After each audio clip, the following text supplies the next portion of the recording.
That's it. It was the batteries. Yeah. All right. This is Tom Akeland. I am the interviewer. Today is July 16th, 2001.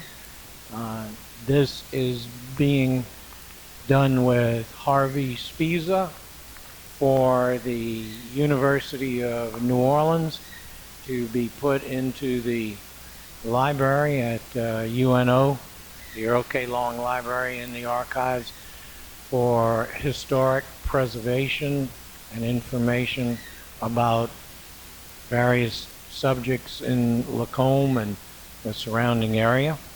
Harvey, give me your full name and vital information on you, please.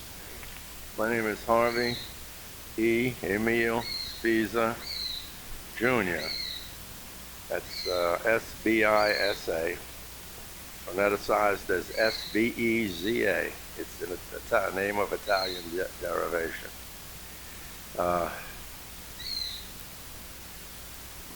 Here as regards the local history in Lacombe, Louisiana, I'm a direct blood descendant of Terence Roquette, who is the brother of the Abbé Roquette, Emmanuel Roquette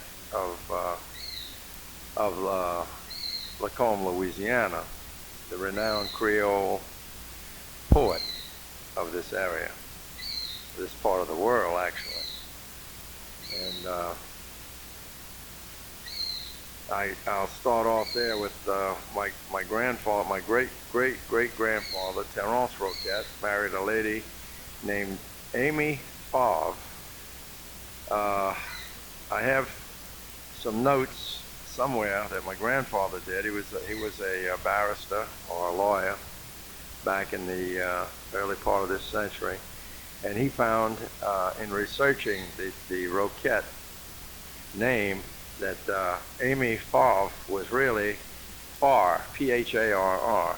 And they were of English extraction, but they had Gallicized their name, which of course was a strong practice here in this area, especially the Gallicization of everything. Jews, for instance, the Badeaus, the Jewish people of the other part of St. Tammany changed their names to Badeau, and they became Gallicized. And well, the Fars were Gallicized too. I'm not absolutely 100% about that, but from what I've read, the Favres were Fars. Okay, Terence and Amy Favre had a child, Marie Louise Roquette.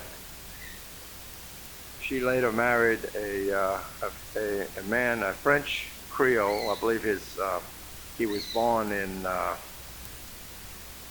Jacmel, Haiti, which was a French province. It was, he was a civil servant of France, and he married Marie Louise Roquette, and they had a daughter named Marie Louise, which later, when she married A.J. Sbisa, became she was my grandmother. And so it comes down through the Spisas. Of course, they carry the Spisa name, and my grandfather had my father, who was Harvey Sr., and a son, Anthony, and a daughter, Merle, and a daughter, Edlo, who are all deceased now. And my father married a lady from Minnesota named Evangeline O'Hearn, and they had me and one other son who is dead, died of congenital diabetes, and that's about it. Now, Favre is spelled in the Gallicized version is what? How does it spell? Favre. Yeah. And if you go down into the Mandeville area, you'll find that that family was in the lumber business, and I know my great grandfather worked in that business, and from what I understand, he handled a sailing ship to carry lumber across the lake. Well, I went to school in Bay St. Louis with some Favres, and they said that their progenitors came over on the second voyage of Iberville. Do you have any information on that? No, not really. Not at all. But now, Terence was Adrienne Rouquette's younger brother, right? Yeah, Terence was the youngest brother. I believe there was Adrian, there was Dominic, Felix, Adrian, and then Terence. I believe and there was a daughter in there, and I can't recall what her name was. Are you in contact with any of the Rouquettes that still live in Big Branch? No, the last one died. I believe that was. I'm trying to think of who he was. I went to one of. I met him several times, and Chester Roquette, and he showed me where my great grandfather was buried. It's in the state park, in the Fontainebleau Park. Right, I've been there a couple of times. Do you know which grave it is? I think I do. Chester showed me the one that he thought was the grave where. Because it's not marked. There's a new grave in there. Yeah, but of course it's. I can't remember. I just remember I got pictures of it, but I can't remember exactly what it was. But the old house there, that's on that piece of property. Is that an original house? Was that one of the Rouquette houses, or do you know? Well, I would say if it is one of the old original houses, it probably belonged to the Favres. Because remember, Terence married into the Favre family. And they were well established, and they had a fairly large lumber business going. Because I believe later they even brought rail lines into that area. Well, I think Poitevin and Favre were business partners at that time. Well, how long have you been in this area? Well, I moved over here in, I think it was December of 57. Yeah, I think December of 57. Of course, my grandmother always talked about this. That's, in other words, Terence's granddaughter, my grandmother, and talked about the area over here. They had forfeited lots of land over here for taxes. I was aware of that. When was that? Yeah. Oh, back in the 20s. Sometime back in the 20s, yeah. Well, I understood that they either sold land or had to forfeit it for taxes back during Reconstruction.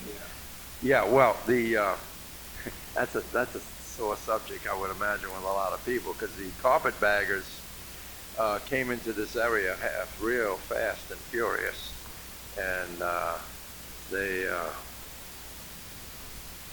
they confiscated a lot of property by hook or crook or whatever. Well, I know that Felix's wife. I might say now they're all staunch Southerners. Yeah. The carpetbaggers of yore are now some of the most staunch right-wing reactionaries that you can see around here. Well, are you aware that Terence wrote also? Because, you know, of course, Adrienne was an author, and so was Dominique. But there is not very much known about Terence. Have you seen or know? My knowledge, you see, Terence, I get this from what my grandmother told me, that her grandfather was very much of an outdoorsman. In other words, he was involved, obviously, in this lumber business, and probably with tacking across the lake, you know, because they sailed then, there were no engines, and carrying lumber from here over to the other side. And he wasn't involved in the literary thing. I think Dominique was very musically inclined, from what I've heard, and his I guess he was a lyricist, if possibly. And of course, Adrian was very poetically inclined.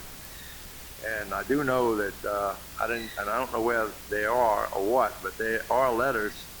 He was a pen pal with that Longfellow, Henry Wadsworth Longfellow, of course, who was very fluent in French. All these guys back in educated people back in those days spoke French, you know, were very literate in French. But Adrian was very, very, wasn't too literate in English at all. French was his native language. Yeah. My own grandmother was more comfortable with French. And incidentally, it wasn't, I used to always hear her talking with her sister, this one here, Eugenie, and they would talk about the patois language of the Acadiens, you see, which was very, very poor French, very, very poor French. Whereas I guess they spoke a Parisian dialect. I know it was fast. And as much as it was spoken around us, I could never really comprehend too much at all. Well, the Creoles spoke the better continental. You got to understand what they call themselves Creole. That was second, the Criollo of the Spanish derivation, and that was second generation Europeans. Period. Nothing else. There's no racial connotation whatsoever in it. Of course, in recent years, you have all this foolishness has evolved. These historical manipulators and manufacturers, you know, have come in with all this stuff. But you can track that down, and I have in Tulane Library, I remember. And it's a Spanish word. It's Criollo. Well, it was probably stigmatized back in the late 1800s, particularly among the Americans, um, because they sort of lumped Creoles all together because, of course, they had intermarriages and interrelationships with mulattoes and octoroons and so forth. So in the 1890s, when a lot of the Jim Crow laws were passed, uh, they had to distinguish themselves as the pure European rather than being mixed with the African or other derivations. But they did. You say they spoke French in their daily conversations? Oh, yeah, all the way to my grandmother's generation. That was a primary language. And Eugenie was. Well, Eugenie was the sister of the daughter of Marie-Louise Roquette Jastram, okay, as well as my grandmother, Marie. See? So Marie-Louise Roquette, who married Numa Jastram, and later, I believe she ran off on him, ran away, and came back here across the lake. But anyway, that was a terrible thing nobody talked about. Those are kind of the things that families didn't discuss. But she had more or less deserted her 4 children, with Marie, Eugenie, Pauline, and Edwine. And they were all Roquette? Yeah. Matter of fact, Edwine was my great uncle, was a dead image of Chester Roquette. Matter of fact, the first time I met Chester Roquette, I thought I was looking at my old uncle, but Chester, of course, is in my generation. Yeah. And I'm 72. I'll be 73. And it shows you how some of these genetic patterns, how strong they are. Very, very strong. Yeah. Do you have any pictures of your family in the old days? I've got stuff packed away. Some old, what do they call them, daguerreotypes? Yeah. And I think I've got identification on a few of them, not too many. Yeah, A lot of Civil War pictures. You ought to do something with them. This is important because, when you pass on, what's going to happen to them? I've known a lot of cases where things are just thrown out because they're not identified. This is what we're trying to do, is to preserve these, at least to get copies made. So maybe later on we could do that. How many siblings are in your line? Well, I had one true brother who died. He was about 4 years old. He had congenital diabetes. Yeah. Yep. Yeah, they couldn't control it because the hormone. What's that hormone? The insulin was very, very crude. And what happened with a serious diabetic, he had practically no pancreas gland at all. I believe he had none. Later pathology indicated he just had scar tissue. But he would vacillate from diabetic coma to insulin shock, back and forth, back and forth. Just couldn't make it. And my dad divorced my mother, Evangeline O'Hearn, and married again, and I have one half brother who would also be in the Roquette line too. You see, yeah, just about like me. They have the same. Yeah, he's living. Yeah, his name is Ronald Sbisa. He lives in New Orleans. Are you related to the Sbisas that own Spisa's restaurant? Yeah, absolutely. Yeah, that's the Sbisa restaurant. Our restaurants go way back. The one that's currently in New Orleans was built at around the turn of the century. You can speak. It's not like, Yeah. Don't forget to mention our 4 children. We have 4 children. Yeah, right. Well, yeah, okay. Who are your four children? Yeah, no, Brag a little bit. yeah. Okay, so I'm married to And wait, hold on. And this is your wife? Walda, Isolo, Sbisa. How do you pronounce that again? well, it's Walda, but Valda. Valda. Yeah, What was your maiden name? Isolo, Eiserloh, What Isolo. kind of name is that? That's German. Yeah, that's German. Yeah. Yeah, she's a real crock. And we have four children. We have Harvey the third, Lisa, Lyle, and Terrence. Oh, Yeah, good, yeah, yeah. You know, Terrence was also a writer. He wrote some poetry. Were you aware of that? No, I wasn't aware of it. I wasn't aware of it at all. The New Orleans Historic Collection has it. I've never been able to access it, but I'm going to try to. It's written in French rather than English. I Yeah. would imagine. Yeah. Yeah. Well, how many grandkids you get? You know, I have three grandchildren. My son Harvey the third has two children, a boy, Justin, and a girl, Brooke. And Has one daughter, Gabrielle. well, Coincidentally, Gabrielle, if you go all the way back in the line, I think she picked that up from the genealogy of the Jastrams, who were, like I said, originally French civil servants in Haiti.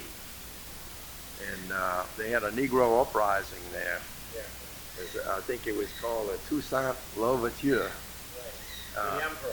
Yeah, yeah, and they slaughtered most of the people, most of the whites there. But my grandfather, Numa, got away with some of his children.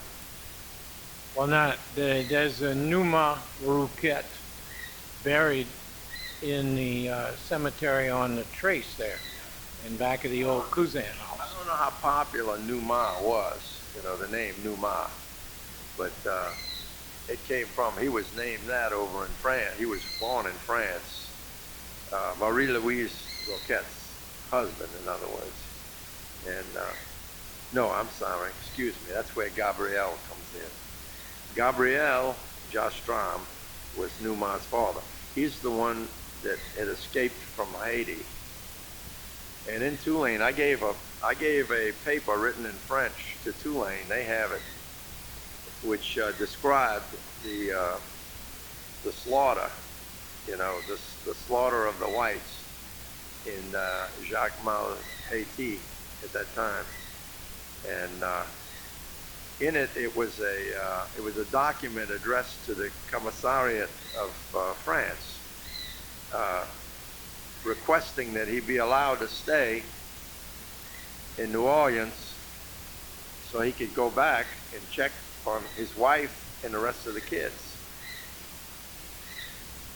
So he didn't, And that was written on parchment paper. I remember I gave it to the Tulane Library, so it's there.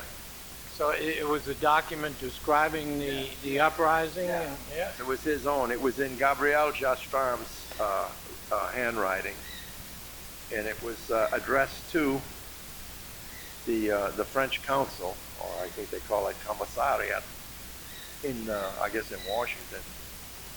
And obviously he stayed, and obviously they didn't find anybody else alive down there. So then he went on, and I don't know, I can't remember who he married, when he remarried. That's Gabriel. But then he had a son, Numa. Okay. Well, wait. Jastram was the official down in Haiti? Yeah, that's right. How do you spell it? Jastram. Jastram. What kind of official was he? Do you know? Civil servant, I don't know. I don't know what his specific forte was, but It'd probably be on the document. it probably would be, yeah. Do you know the name of the document? No, no. You don't have a copy? No, I don't have a car, unfortunately. Yeah. I See, not, this is the problem. you see, I naively gave it to one of the historians there at Tulane without getting any kind of receipt or anything. Yeah. That was. See, this is what's important. Yeah. It's not only But that document exists, and if they still have it there, it's. I believe there was the professor of history there was Laviolette at Tulane back in the 50s. I remember, and one of his graduate students was doing some pieces, you see. But, and I wound up giving it to them. I said, well, if I keep it, it'll probably, become oxidized and fall to pieces and everything. Well, it's good. It's good to give it to professionals, but it's also, I mean, you can copy it so easily nowadays. And But then I didn't. What she did was she gave me a translation, which described in all of its gory details, what went on down during the massacre. You have that? That's in the document. I don't know what I did. I don't know what I did with it. I absolutely don't know. See, part of what I'm trying to do is not only to secure and protect and preserve these kind of documents and photographs and oral histories, but in archives and universities and all for professionals, but to also make them available locally.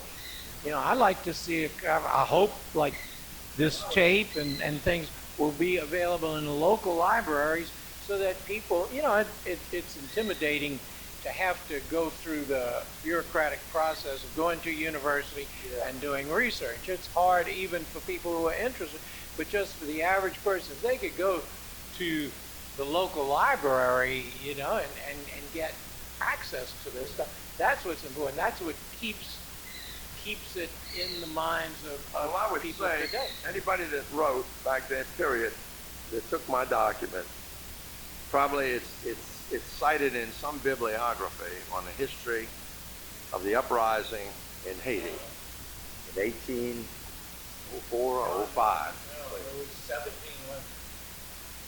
The uprising, that's when, wait, I'm sorry. Yeah. The document was, I think the document was dated 1805. The document. Uprising. I don't remember. I think in the late Could be. 1700s. Could well have That's been. when a whole bunch of the French people brought their slaves from Haiti to Louisiana. Yeah, well, a lot of them, well, of course, I haven't read any specific histories of it, but what I'm citing is that the document that my great-great-great-grandfather wrote to the Commissariat of France requesting to stay in this country and describing all of the events of the uprising. I'm sure that document was taken by that graduate student that got it from me and was writing something about the history of the time. So I'm sure that it's in a bibliography somewhere. And if I were gonna try to find it, I would probably go and find out everything that was written about the uprising in Haiti and get all the books and study all the bibliographies and see if they cited anything on it. But Gabriel Jastram was a French civil servant who was involved in it. He escaped with one or two, or I don't know how many, of his children. But he had a flock of kids, and the majority of them stayed down there. And so I don't know if they were all killed or slaughtered, the wife and the rest of the children or not. He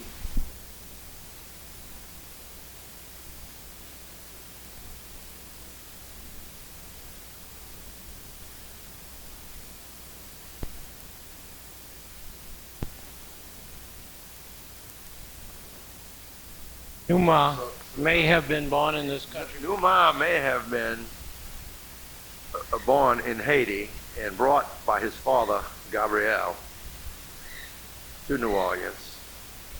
And I believe that's where they came directly to New Orleans. And if that's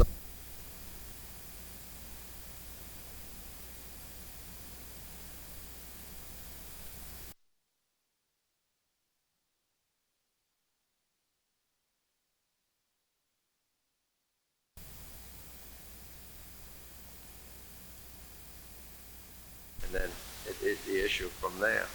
Have you been to the cemetery here where he's buried, or at least the tombstone is? Yeah, I've been there several times. I've been there many times. As a matter of fact, I went there with Chester. What did Chester describe to us when we went with him?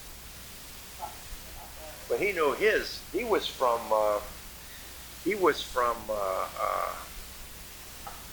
Felix Chastain. He was one of the offspring of Felix. I'm one of the offspring of Terence, you see.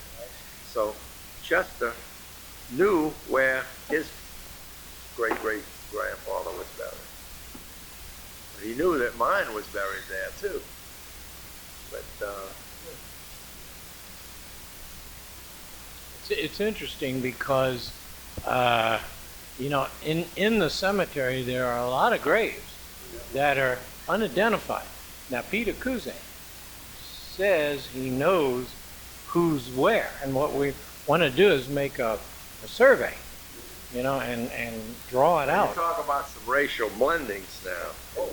Oh, you get Well, you know, race wasn't a big deal back in those days. no, You know, no, no. common. I mean, not only common, but Well, they picked up. socially accepted. I mean, they had their mistresses on ramparts. Well, the thing about it is that a lot of here's the whole thing. I mean, anybody that Yeah, some water. would This water I have Dr. Thunder. by the 8th, Let's stop the time. What was my I'll think. like that. Yeah. I think what happened, from what I can see and what I've heard, is that about in the 1830s, the prototype of all the modern machines were here. They were horse-driven. Slaves were then sort of like baubles, Mardi Gras beads. That's why if you're in America, that's why New Orleans had 50,000 men of color, free men of color, and they've done the Roquettes did the same thing, and the Cousins, and the Rains, the Cousins, the Roquettes, the Carriers, which were all families that were related by marriage, and they freed a tremendous amount of Negro slaves. And not only that, had them educated. Yeah. And there were letters around. I remember my grandmother joking with her sister, you know, about some of them that they were uneducable. They sent them to New Orleans. Some of them did superbly well, and some of them didn't. And they wanted to come back. They wanted to come back, you see, Yeah. because of the patronization was fantastic. I mean, it was cradle of the grave security, you know. That woman there with Simon Legree and all that bullshit, you know, that wasn't really apropos, not in this area anyway. Yeah, right, exactly. No, no. Well, this is what, in my research, fascinates me, is that the French attitude was totally different than the English or the Dutch, particularly the English. The English, you know, thought they were the superior to everybody. Good little historical point there. It's been verified by many fishermen. The English, of course, slaughtered a lot of the Cherokees, sometimes called Chatas, here from this area. They were East Coast Indians. They were chased out by the English and came here. These Indians we have here are not indigenous Indians. They were chased off the East Coast. Well, the thing we call the Rigolets, it's about 90 feet there, right in that area of turbulence where the lake would go out into the other lake. And there's hundreds of bodies there where the English shot the Indians as they were trying to get through with canoes. When was this? I don't know. It was obviously somewhere in the early 1800s. Well, I mean, where do you get this information from? I mean, what is that based on? Some fishermen had dragged the area and they brought some skulls up. And I believe an anthropologist at Tulane was telling me, you could see they were Mongol, the Indians were Mongols, as you may or may not know. And they could tell the skull formations, and they knew they were Indians. And of course, there were writings, I guess in Covington. I don't know where the heck the source really is. I've just heard this from educated people who are interested in the historical things, and that probably has to do a lot with the possibly after the Civil War, because the carpetbaggers were definitely wanted to get rid of the Indians, but prior to the Civil War, the English throughout the whole eastern seaboard were really pushing the Indians hard to get rid of them. And they, whereas the Spanish and French people here were more compassionate toward other people, should say. But Well, I know there's Indians down there. I know the anthropological evidence is absolutely accurate. yeah. As I've heard it, they just waited there. The English waited there, and they just shot them, killed them all. I'd like to find out more about that. Yeah. Because I mean, I know I've been doing research on my Indian ancestry. And incidentally, speaking of Indians, my great-great-grandfather's brother, Adrian, developed a Choctaw, Cherokee English, or not English, French, because he didn't speak English. He didn't speak English worth a darn. From what I understand, my grandmother told me that he couldn't speak but a few words in English. He was very, very, very poor in English. But he wrote in English. A little bit, yeah. Oh, yeah. Plus, yeah, toward the end. But like anything else, you learn a foreign language, you can write in it better than you can speak. But we're talking about the Indians. He wrote a dictionary. He had a complete dictionary. Right. I've seen part of it. Yeah. Between Choctaw and French. Yeah. Right. You see, there's a lot of things that are interesting in that realm. Somehow or other, they keep the names like a real rough, real brutal race like the English, that are killers. They just kill people to get rid of them, like they're doing with the Irish and all, and the Indians and all. They still preserve the names. In other words, Mississippi is actually an Indian name, and I've seen that. I've talked to historians when I was going to Tulane, and they said it was Mississippi, and it shows you how stupid some people are. Like there's a state in the United States which is really Illinois. Illinois, of course, it's mispronounced because the French were up there, and they Gallicized what the Indians said. The Indians said, "Where are we here?" And they said, Illinois, Iowa, Illinois. Of course, today they mispronounce it. They call it Illinois which is, yeah. Well, we're more than anglicized it. We're sort of gutterized it. Yeah. Well, because even the English wouldn't pronounce Illinois, Illinois. They call it Illinois. They would, right now, if you spoke to an Englishman from England. Well, I've heard that, take your time. Like a nut. Yeah, all right, we're drinking Dr. Thunder. Say that again? I'm saying it's reminiscent of an old lawyer's drink of the middle 30s called Dr. Nut. It was a predominantly cherry, extremely highly carbonated drink. Yeah. Like the old time Coca-Cola. Yeah, I was going to say. Children had a lot of trouble drinking it because it was so picky, you know. Oh. It was good. That's when Coca-Cola tasted good. You know, yeah. But nowadays, I mean, the minute you open the thing, the fizz is gone. You know.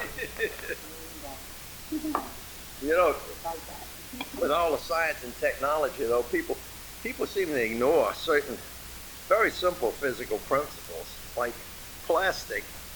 They put drinks in plastic containers. Now, gases migrate through plastic. In other words, when you put a carbonated beverage in a plastic container, your carbonation is going to go through. It's semi-permeable. But yet it's cheap packaging, and they have big turnaround volume and turnaround. Yeah, yeah. Well, are you from New Orleans? I'm from New Orleans. Tell me a little bit about yourself. How come you married him? Well, because he was tall, dark, and handsome. Did he sweep you off your feet or what? Yes, he did. Well, actually, I set my cap for him. I saw him on the road, and I said, he's good. The president on the steamer, a dancing steamer, president. A lot of people met on the president. Oh, yeah. The best thing in store in New Orleans Yeah. at that point. Yeah, In the 50s. So that's where we met. So you're of Germanic background? On all sides. So far, it's been fairly easy, except now everybody, that I have to check is over only, in Europe, of course, in Switzerland. So I'm having difficulties there. But I guess maybe if I knew the language, Do you know when your people came here? No, not really. It's Well, German. yeah, I do, but I have to go look it up. I don't remember. Okay. I'm doing mine, I'm doing his, so Yeah. it's hard to remember all that stuff. Yeah. He says put it all in the computer, and just as soon as I do that, the computer's gonna break down. No kidding. Yeah, but you print it out. See, you always get backup. That's what I'm saying. With your family photographs, you oughta, We need, and I was gonna get the box out of some of the stuff that we have right there, but I gotta go through them. Come out and close first, and other boxes. well, one day I But really I'll would get like it out. to, because what I'm gonna try to do is get a grant or something to be able to, get things reproduced like Billy Farrell, the restaurant. He's got all sorts of pictures of Lacombe Yeah. back in the 1800s. Oh, that's all that. Oh yeah, he's got but mainly in the early 1900s. Yeah. But remember, the 20th century is no longer with us. Right. So I mean, we think of it as being sort of contemporary, but it's not. It's passé now. So things of the early 1920s and up, they're historic. I mean, the 50s and 60s are historic. I'm a living historic. It's living history, right? Exactly. So I think it's important to record these things. Can they reproduce? I haven't looked at our daguerreotypes in a long time, but I've got a lot of pictures from the 1860s. But you got to remember, photography started about 1828. Yeah. Silver salts on glass, and pre-Civil War and Civil War. And they're beautiful things, they got gold frames on them and all that stuff. And I'm afraid to bring them out in the light too much because they'll fade, you see. But I'm gonna try to scan them. I'm gonna see if I can put them in my scanner and scan them. Yeah, I could do that in the macro mode. Yeah. But I know that they can, like lakeside camera or some professional studio like that can reproduce them. And you know, eventually I hope that things like this I can put in a book, document, you know, or in writing, so we can, because the important thing is to share it. What he does have is his grandfather was a lawyer and came over here, and he typed out a lot of stuff from records from the He was in land partnership you know. with, And that's real interesting because he named slaves and what, you know, and all their possessions, you know, at the point in time when Dominic died off, and they went to, I think, the carriers. that's where I found the PHAR reference. 'Cause my grandfather had a marginal note. Now, he was a law partner with Huddleston Kenner. You know Kenner, the area out there? It was Sbisa and Kenner. My grandfather graduated from Tulane Law School in 1906. I graduated in 1956, exactly 50 years. Yeah, no. What did you do? Yeah. I mean, what was your major in Tulane? What did you do? Well, my major was in liberal arts. I was everything. I couldn't make up my mind. I liked physics. I liked chemistry. I liked history. I liked everything. Yeah. So I wound up with a degree called liberal arts. I studied 3 or 4 languages and so on and so forth. You speak? Learned enough. No, not enough to be dangerous in anything. Okay, Yeah. you majored in geology, right? Geology and minored in... Geology. No, I had you majored minors- in anthropology Biology, and I had- minored in geology. Yeah, I had geology That's minor right. and psychology minor, and I think a math minor. Oh, yeah. Well, I had a lot of stuff because I had, not only did I have the Korean GI Bill, but I had the tail end, I had the World War II GI Bill. Although I didn't go in till almost a year after the war was over. Korean or? No, World War II. But I got the advantage of it. Yeah. It was tremendous. It was tremendous. I mean, we got 4 full years of paid education. I was so enthralled with education. I wanted to learn everything. Well, so what application? Nothing. Did you put all Not, this education? not really. I decided to stay in New Orleans, which is every young college graduate's mistake. Unless he wants to repossess automobiles Yeah. or sell insurance. Well, they leave by the droves, you know.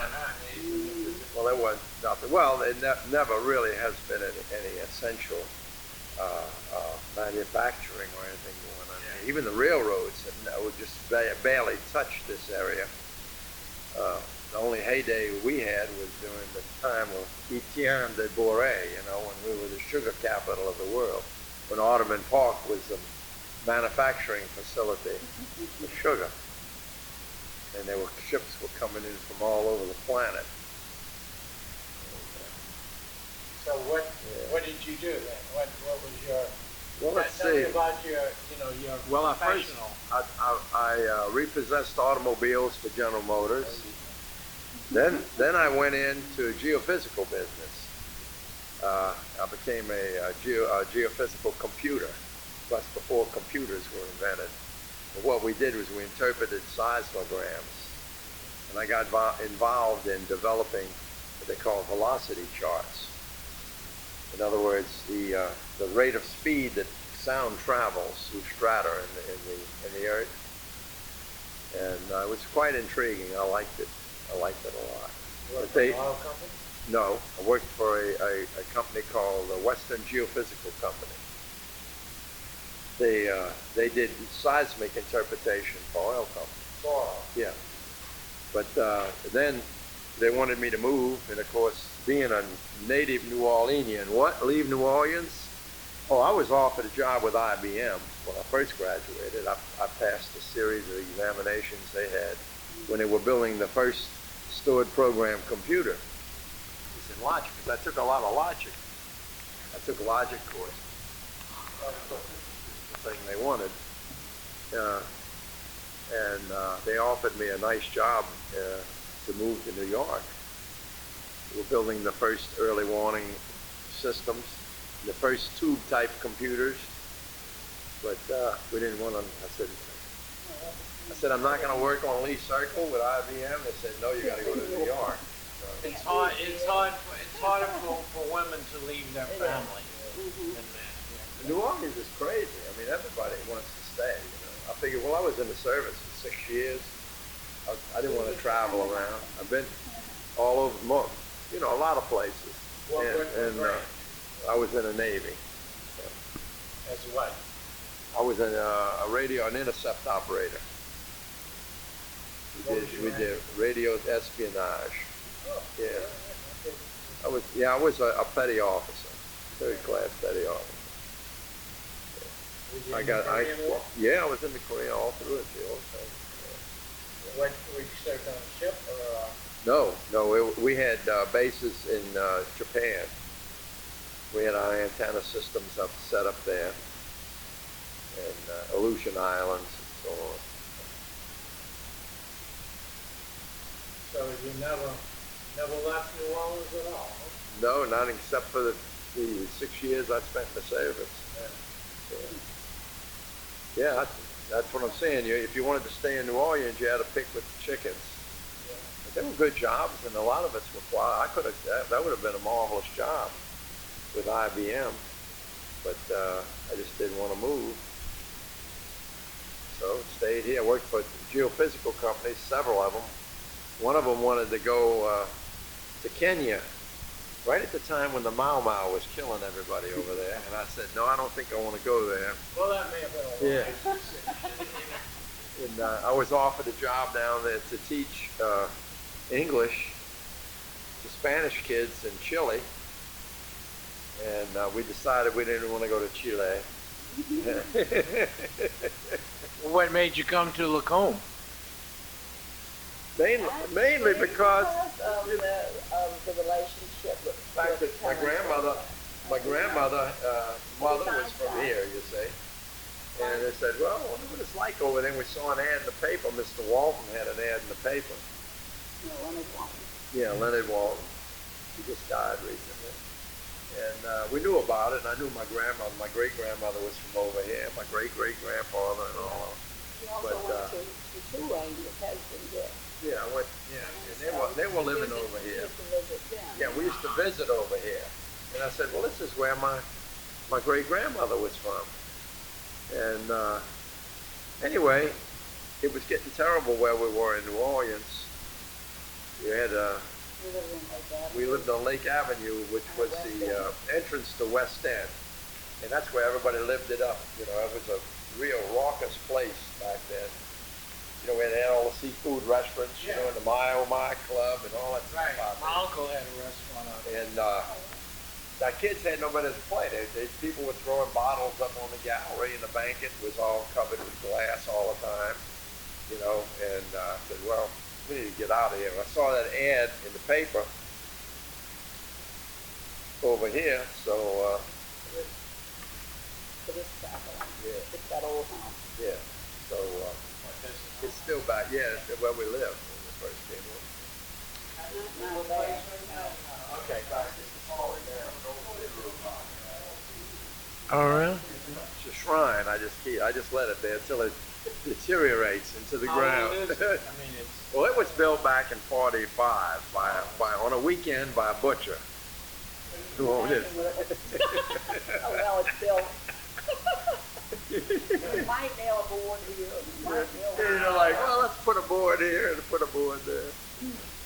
As a summer camper. Well, that's why we came over, because I had a friend, the boy I went to school with, over here. Now later we worked together in geophysical work, in geophysical computers. I was Heston Dick. And so, and like I said, I knew my parents, some of them, all the Roquettes and all were from over here. Did you meet him then? I mean, No, I didn't meet, no. I didn't meet Chester for a long time. Actually, you heard of Polly Morris? yes, I Right? knew Polly well, yeah. You knew Polly well. Okay. Yeah. Well, Polly knew that she stopped off here one day for, she was giving a car trouble. We had to use our telephone. And she came in and we started talking. you know, I realized she was the one writing all this information about the Roquette. So we started talking, and when she found out he was a relative, then she got in touch with Chester, and they invited us over there for an afternoon party. I told Tom, you know, when I saw Chester, I said, my God, it looked like my Uncle Eddie Justran, Edwin Justran. I mean, he looked, almost a generation and a half apart, but I mean, like a dead image. Well, Weird. I saw when I ran for police juror back in the, whenever it was, I don't know. But I was knocking doors in Big Branch, and I knocked on Roquette's door, some of the Roquette, you know, and just discussing stuff with him. And I saw one of the young men, and I swear he was a spitting image of Adrienne when he was young. Black curly hair, you know, and the real sort of French-looking face, you know. That. You have pictures of Lady Roquette when he was young? Yeah, just the ones in the book I wrote. Oh, just you know, yeah, just okay, the ones that are I got available you. for everybody. Yeah. You know, but the one of him as a young man before he became, and with the curly black hair. The kid worked at one of the restaurants in Mandeville, and I'm lost contact with him. I don't know. Chester's sister was married to a Roquette, spelled same way, not related in any way. He was from somewhere else, but he passed away. Then she passed away. Well, she passed away when he passed away. Chester, I'm talking about. Chester's sister. They died within, maybe 6, 7, 8, 9 months of each other. And the husband was still living there in Big Branch. I don't know if he's still there now, but he was still there. Well, they're still in some of the phone books, but I have not been over there, like I say, in years. Now, you know Nettie Shepherd? No. You don't know Nettie Shepherd? Nettie Shepherd? Well, I know a Nettie. I don't know. Okay, Nettie that rides the bus. She rides the bus with us. Yeah, okay. I never knew. Camille? Okay, well, she's related some way from Philippe's side, which is also from Oh, I didn't know. Philippe, Yeah. Chester. See, Chester? Now, her mother, of course, is very bad off, but maybe she'd have been one of the ones to talk to. You know. Yeah. The thing that Pretty. Dominic, I think he went off. He went out west. Like to Arkansas. Yeah. Dominic was the father. Dominic. Dominic was the father. One of the brothers, Adrian's brother. There was a Dominic. Yes, there was a brother, and then there was a Adele. There was a sister, Adele. Yeah, Adele. Yeah, Adele. I remember hearing that name. Well, He was in the army or something, because it was a frontier there. They were fighting Indians. I believe they were fighting some Indians up in Arkansas. There was something written about him up there. He wrote songs.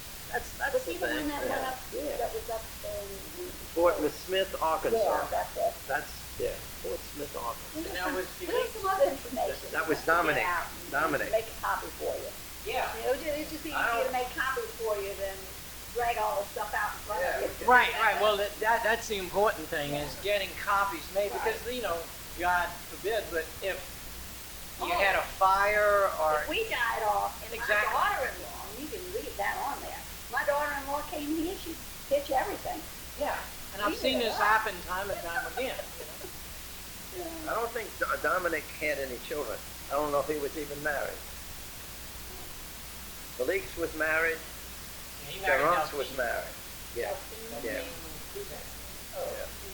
Yeah. Adele, what happened to Adele? Adele met an early demise. I don't recall. You see, a lot of my grandmother, Marie Louise II, Terence's granddaughter, they were very reticent to talk about because their mother. I don't think you have anything in the book about that marriage. But she ran off on New Jastram. And She neither was. deserted. She No, deserted her that was family. in Champagne. Yeah, no, I didn't. I left out about 30 or 40 pages of stuff, but none on the family relationship. Because when you do that, you're getting into stuff that, you know, I don't want to delve into. Supposedly, But My grandma and Aunt Jenny usually used to visit.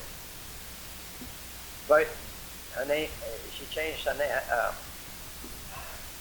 was a daughter, was their half sister, both are Goody. yeah. Yeah, they, Yeah, They can do it. yeah, yeah. No, no. Goudy, I think. Anyway, Yeah, they Marie used to Louise- visit, 'cause I remember, Marie Louise Jeannie lived was talking about. in New Orleans, they went, I don't know, with Bertha Goody.